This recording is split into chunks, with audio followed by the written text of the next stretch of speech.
And we're recording. How cool is that? Hey Kyle, how's it going? What's up, Matt? Long time no see, buddy. I know, right? So we figured we'd do this first episode, make it short, sweet, and kind of to the point, and just talk about what we're doing and what the admin bar is. So Kyle, what are we doing? So we're going to bring on a bunch of guests, panelists, as we'll be calling them, have them join us as we discuss some of the topics that go along with running your own agency or freelance consultancy. Kind of got this idea because I run into questions all the time and don't have the right answer or don't feel confident about an answer. And luckily, me and Matt have this friendship where I can shoot him a text or give him a call, and he kind of helps me work through that. So that's been a big benefit to both of our businesses, and we kind of want to translate that to get more crowdsourced information from some other developers who are doing some cool things or might be going through some struggles, so we can all work together to collectively raise all of our businesses. Yeah, and so Kyle and I, we talk almost every day. We talk about the problems that we have, about the wins, the losses, like whatever it might be. We throughout the work week, we definitely talk every single day. Typically on the phone, but through text, like whatever. And since we started working together, we've both seen our businesses grow incredibly. And I think that because we do talk quite a bit and we help each other out, we want to bring that to all of you guys as well. I think that creating an awesome group with everybody that kind of helps each other, and we all kind of like cheer each other on and answer questions that anybody might have. It's going to allow everybody to grow quite a bit. Yeah, and I think one thing too is this is going to be a fairly relaxed atmosphere. It's kind of a good way for us to all hang out too. Many of us, like me, I'm isolated. I'm in this room 8, 9, 10 hours a day, practically by myself or dealing with clients on the phone. But you kind of miss that camaraderie you might have with like coworkers at work. So this is kind of another way to kind of have that back in your life too, especially with just it being video and interactive. We have plans on doing some Q&A sessions, hopefully picking up questions that are in the chat so we can collaborate with everybody that's watching. So I think that's going to be a good thing for all of us. Heck yeah. So Kyle, like what do you do? What's your business? What do you do? So I spent about 15 years as a graphic designer in the print industry before I started this business. And I just got totally burnt out on working for the man. I got to see a couple of different bosses as I moved through different positions, buy big brand new houses and drive big nice trucks and go on these expensive vacations. And they were doing all that off of the hard work that I was putting into their business. They started disappearing from work because I was handling so many things. And I thought, why am I working so hard for somebody else to prosper like this? So I started looking at what I might be able to get into, and the print industry is just super tough to purchase equipment, have facilities. You're going to have to manage employees, and I just didn't feel like that was the right fit for me. And lo and behold, somebody asked me to help them out with the website, and I just got hooked. So I spent about maybe a year and a half kind of learning how to develop websites, developing some websites for some people on the side while I was at work. Um, in January of 2017, I got serious and went and registered my business while I was still working full time, with the plans on trying to grow the business until I could leave my job. And by June of 2017, I was able to quit my job and do this full time. So I develop websites. I still do some print work, help small businesses with marketing. I think where I fit in best with businesses is, so many of these big franchises are coming into smaller towns like the one I live in and really killing these mom and pop businesses because they have all these marketing tools and tactics that average Joe that owns, the car repair shop just doesn't have, so where I can come in and take some of that expertise from when I worked with big, large international franchises and help apply some of those tactics to small businesses to help them compete, in this market and keep some of those small businesses alive. Awesome. Yeah, and So I've run my business for about 9 years now. I started strictly offering print design. That kind of evolved into more of a marketing expertise. Just the way that marketing communicates with people is something that I absolutely love. I totally geek out on it.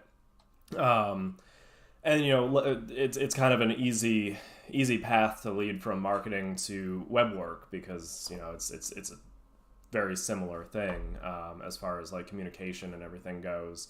And I found that that web work just, it fits me much better than a lot of the other things. I still do a lot of just flat print and marketing design, but web is definitely what I've really leaned into recently. So I think we also wanted to talk about how we knew, like how we know each other, how we met. Yeah, we didn't mention I'm in Texas and you're in New Hampshire, as my kids call it, or Yeah. New Hampshire. So we're a ways away and we've never met in person. But the way we met is a little interesting. So I want to let Matt start it off, since he kind of kicked this thing off, and kind of tell y'all how we got to this point. Yeah. So Kyle, you said you went from your business, or not your business, but where you were working to just doing your ogle in June of 2017. So that means that in June of 2017, I knew that my business was going to plateau at a certain point. It was probably a little bit before that, because I was still working full time when you wrote me originally. Yeah, that's true. That is. So anyway, like earlier in 2017, I needed to reach out. I needed to find other developers, other designers that I could offload some work to, while still maintaining my clients and all of that stuff. Like, my business wasn't going to grow otherwise. So I come from a very small town.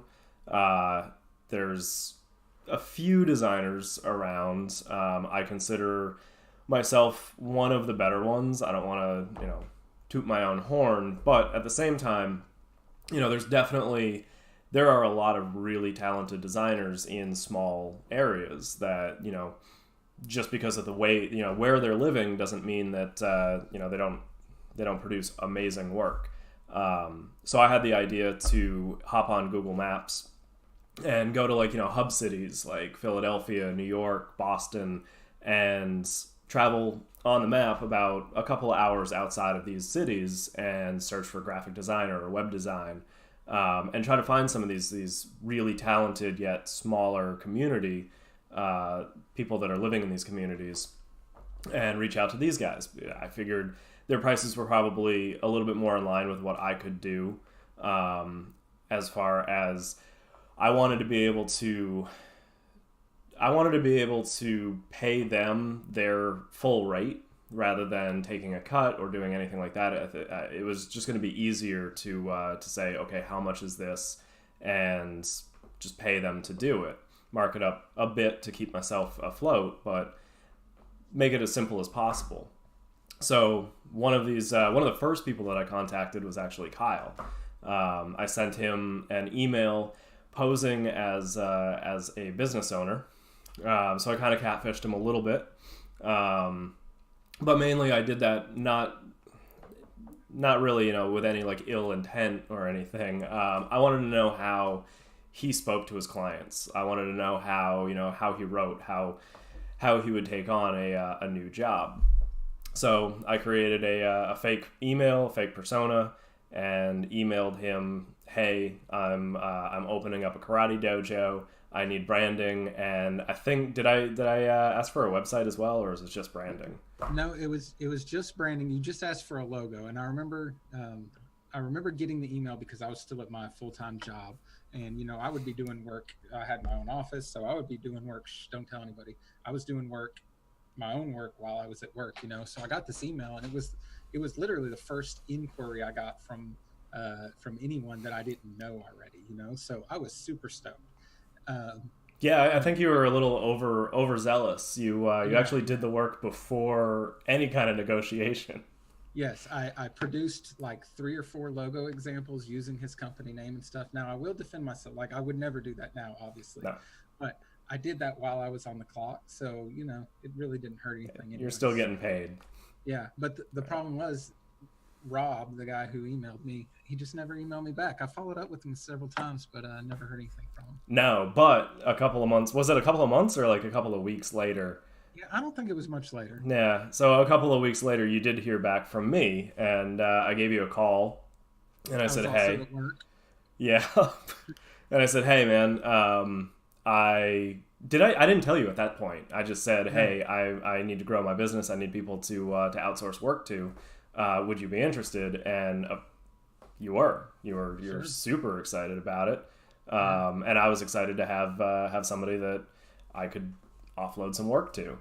Um, is there anything else before we go into like how it started to evolve into less of a me giving you work and more of a Yeah. partnership? Yeah. I mean, we didn't do a whole lot of work in that capacity. No. We did one website that you sent me, um, a small website, uh, and maybe a couple little print things that I designed for you, but it wasn't a whole lot. But I remember like when the tide kind of turned from like we had this business structure where you send work, I do work, I send back, you send money, to like, now there's something different here. It's just when you're like, hey, I wanted to tell you something, and then you kind of confess that you were Rob Fisher and you had sent this email, and I had no idea. I mean, there was no way for me to like put the two together.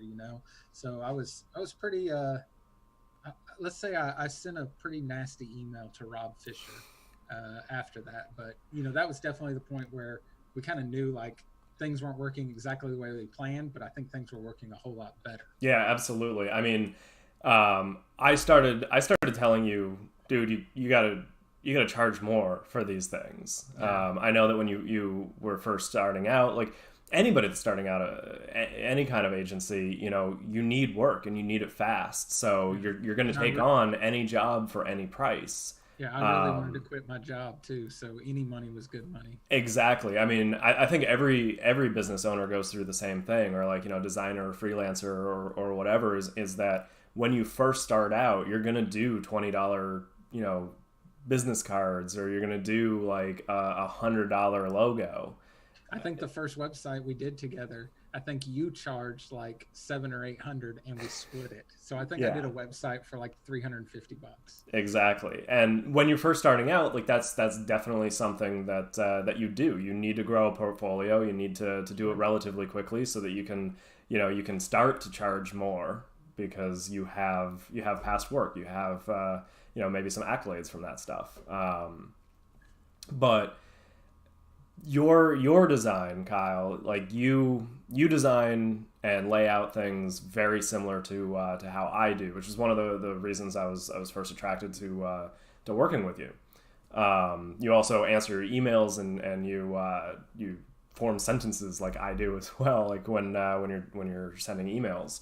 Um, but yeah, like I started telling you, like, dude, you got to start charging more. At this point, I was just starting to get into web. I had done a few web jobs in the past, but nothing like super comprehensive. And again, like because I was new to web, and I was just starting to find my feet. I was also charging like way under what I should have. Sure. And I think that's a really easy trap to fall into because as a business owner, especially when it's your only source of income, it's almost like, well, some money is better than no money, but that's typically not going to be the case. Like if you're able to work and you can work well and you can do, great things for your clients, then being able to say no to somebody that doesn't have a budget or point them in a different direction is something that you have to learn to do. Right. And I think I wonder like too where we would be at this point had Rob never emailed me and I just was doing my own thing over here. Because what this ended up turning into was, I mean, we have separate businesses. Matt runs his, I run mine, but we almost run our business with each other as kind of a partner. I know about all the jobs Matt's working on. He knows about the jobs I'm working on. I ask him for advice on things. I ask him for help on things. I mean, We as a talk matter of about fact, not to interrupt you, but as a matter of fact, we know so much about each other's businesses, our clients, like all of that. We both have this agreement where if one of us ends up dying or just completely right, um, if one of us dies, we have all of our passwords, all of our client information set aside safely. That my stuff would go to Kyle and his would go to me, just in case. And, having that backup is awesome, which is actually a show topic we're going to be talking about, like what happens if you die, but, or what happens to your clients. Yeah. We already know what happens if we die. Right. Right. But I mean, like moving forward, like sorry for interrupting you. I just No, you're all good. thought about that. I mean, I just think, I definitely have, we've both grown our business a ton from having like somebody to, I mean, accountability is part of it. Like making sure we're not charging bad prices or not going after the wrong clients, stuff like that has been a big part of it. But I mean, just giving each other confidence too. I think that's a big part of it, because we have somebody, I'd never worked in a web agency. So this was my first foray into it. You were just starting out with web stuff, even though you'd had your business for a while, but, go to the school of hard knocks like that, so being able to we were able to accelerate that growth because we were both like multiplying each other's efforts, and helping each other out.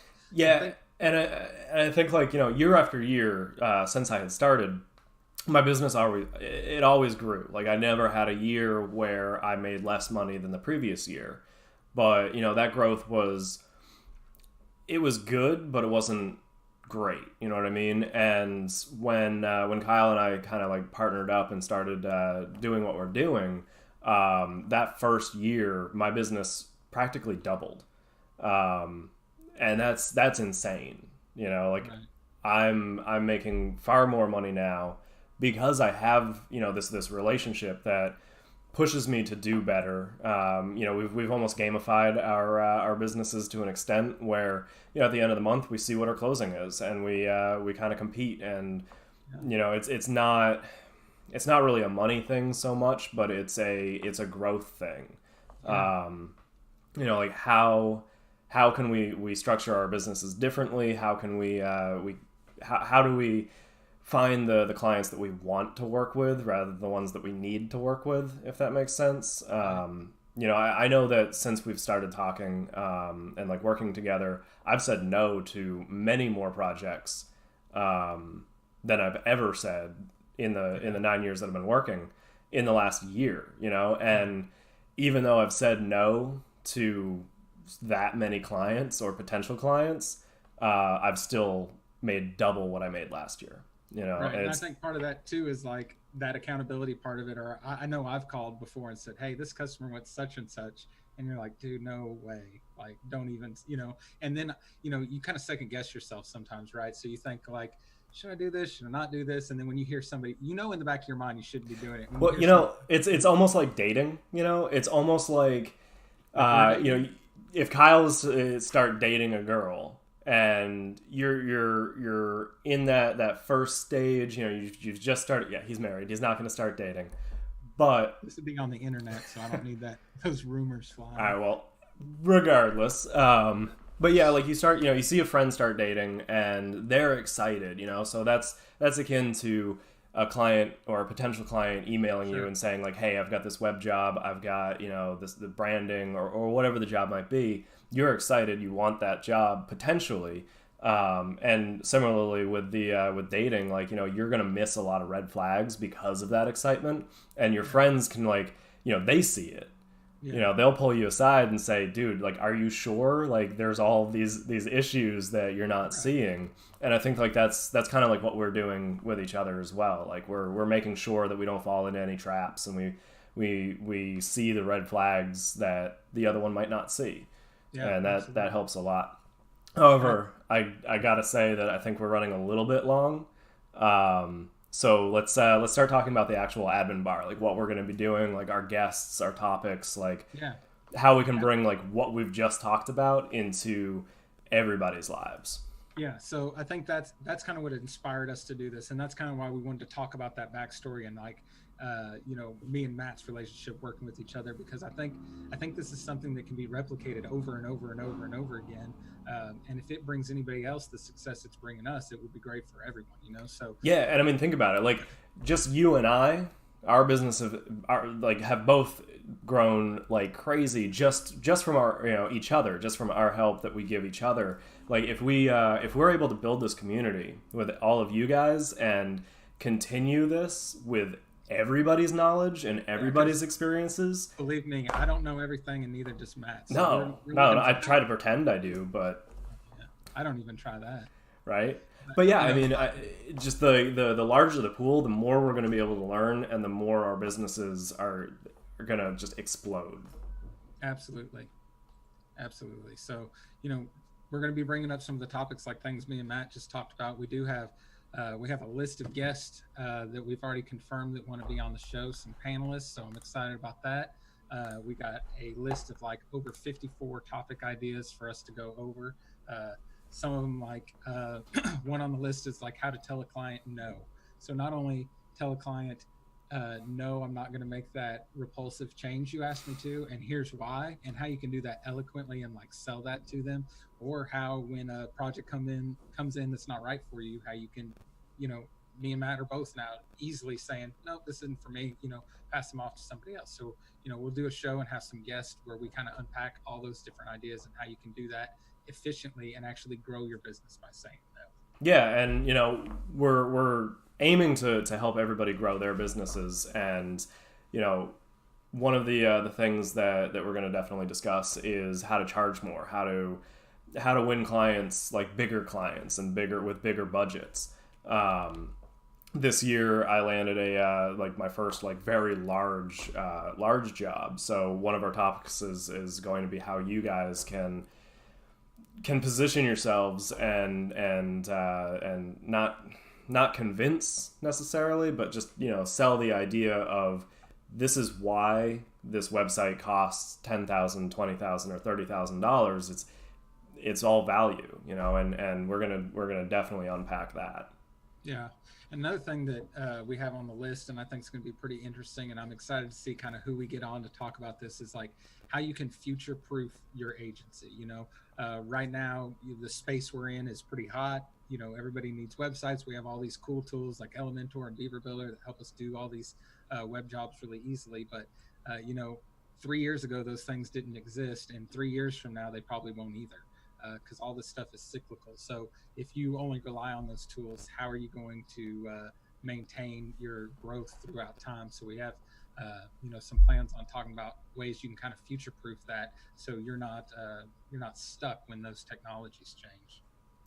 Yeah, which is definitely important because it's inevitable. I mean, Adobe is talking about AI writing websites. Yeah, Like what happens when that happens. I mean, we're always going to need the personal touch, but that's one of the reasons why making sure that you know a little bit of everything, and at least you're aware of what other people are doing, and you're aware of other options. That's important. I actually had a conversation with somebody today who wants to come on and talk to us about he's building skills for Amazon Alexa and doing that for businesses. And he showed me some examples of the things he was doing, which was just really, really cool. And being able to bring that kind of stuff to client as technology evolves is pretty cool. That is cool. So yeah, I mean we've covered ourselves. We've introduced the show, a bit of a topics, like what we're gonna talk about. I think that's about what we wanted to cover in this episode. Kyle, do you have any last remarks? Yeah, so we need a few things. One, we need y'all to tell some of your developer friends what we're doing and maybe share this video so we can get some more people in here. Kind of the bigger collection of people we have, the more value we're all going to get out of it. So feel free to share it. You have to ask sometimes. We're already got some guests lined up. We don't have any dates booked yet, but we're looking within the next probably 2 weeks. We should be doing our first show. All the shows are going to go stream live to Facebook, to our Facebook page, Facebook group. We'll probably share it on our own pages. So the shows will originate completely live on Facebook. We'll record those shows. They'll be the playback on Facebook. We'll post them on YouTube. I think eventually we're going to post some audio only version podcast of it. So there's going to be plenty of ways to find it. But originally, the best place to see it is we'll be scheduling those live dates, as soon as we have them. So keep an eye out for that. Absolutely. And Kyle, what's the where can you find them on, or where can you find us on Facebook? So facebook.com/group/the admin bar. Shoot me a message. I'll get you to it. You can go to theadminbar.com. We got a splash page up there right now where you can sign up to get updates and stuff. That website's almost completely developed at this point. So once we have some shows to post on there, we'll do that. There'll be lots of archives on there, some cool tips and stuff that probably don't make the show necessarily, but are good pieces of content will be on there. So definitely go up there and sign up, and we'll try not to spam you too much. Yeah, right. And if you're watching this and you're like, you know what, I've had an awesome win, or I changed my business in this way, or I did this, or I implemented that. Or I got a problem that I don't know how to solve. Or that, definitely, absolutely. Shoot us an email right there on the website. There's a sign up form to potentially come on the show and talk about your business and what you do and how you've positioned yourself. Absolutely. Completely inclusive. So you're all invited. Absolutely. All right. Well, let's sign off of this thing. All right. Well, all right. Thanks for watching. Yes, absolutely. And we'll let you know when the first show is booked. We'll talk to you then. Peace.